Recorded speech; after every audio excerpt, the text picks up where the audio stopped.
Instant India ન્યૂઝમાં આપનું સ્વાગત છે। તાલુકા પોલીસ તંત્રની હદમાં દેશી દારૂની બનાવટની ભઠ્ઠીઓ ખૂબ જ મોટા પ્રમાણમાં ધમધમી રહી છે।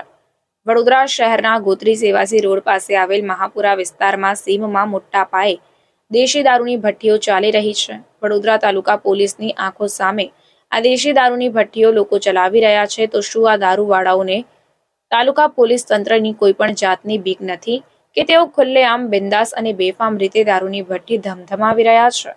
તે લોકો તાલુકા પોલીસની રહેમ નજરો સામે બિંદાસ દારૂની ભઠ્ઠી ચલાવે છે અને આ લોકો પાસેથી દેશી દારૂની 22 થી 25 બેરલો પણ મળી આવી છે, તો પોલીસની કોઈ પણ પ્રકારની જવાબદારી નથી કે આ રીતે થતું ખોટું કામ અટકાવે કે પછી શું પોલીસ જાતે જ આવા લોકોને પ્રોત્સાહિત કરે છે?